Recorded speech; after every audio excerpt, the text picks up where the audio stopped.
of Naya A. Lee. Welcome back to my channel. Today we are doing another book chat. I am the author of Walking in Your Authority, A Journey to Understanding Your Voice. And today I want to read another chapter, talk about a little discussion about the behind the scenes and how we got here. So if you want to hear a little bit about my book, stick around. I'm going to read to you from a bit from chapter 1. I hope you listen and form opinion for some thoughts. I want to hear what you think or thought about it in the comments. Here we go. Chapter 1, the foundation of my authority. Not the version of me people see now. Not the HR leader, not the voice in the room, not the woman who learned how to stand firm in her authority. Just me, figuring it out, trying to make sense of where I was and where I was supposed to be going. Because long before I had the language for authority, I had experiences. Experiences that shaped how I saw the world, how I saw myself, and more importantly, how I understood what it meant to be seen or not seen. You see, there was a time in my life when survival was my focus. Not thriving, not becoming, just surviving. As a young mother, I carried responsibilities that stretched me beyond what I thought I could handle. I was raising my children while still trying to understand who I was becoming. There was no blueprint, no step-by-step guide, just life happening in real time and requiring me to rise to meet it.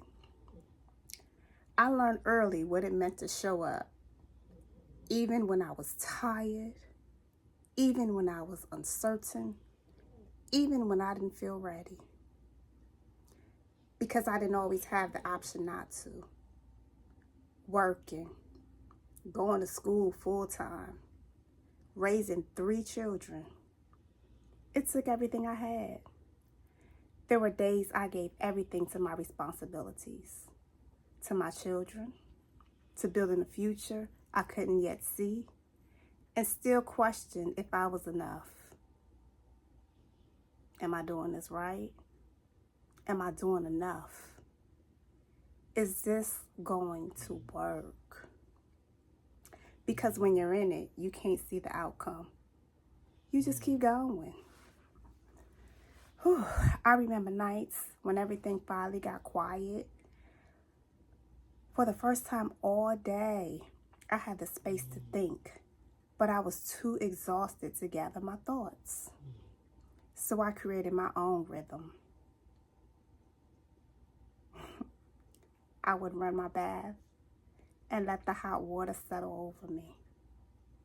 I would sit there and listen to the house settle, the small sounds that told me my girls were finally asleep. The hum of the water was still running in the background, the quiet that only comes when you spent the whole day holding everybody else up, and now your body is asking for you back. Whew. It's one thing to write it, but it's another to read it. That's why I like having these book chats with y'all. I didn't just want to tell y'all, hey y'all, I wrote a book. Nah, I actually wanted to walk through it with you. Because as I read these chapters with y'all, I want to share what's behind the story too. You know, there's the book version, and there's really what's going on behind these pages. What really happened? What was I thinking at the time? How did I feel? What didn't make it into the book? And as I look back on some of these experiences, what do I see differently? How could it have been done differently? And I realized, I can't fit it all in this reel.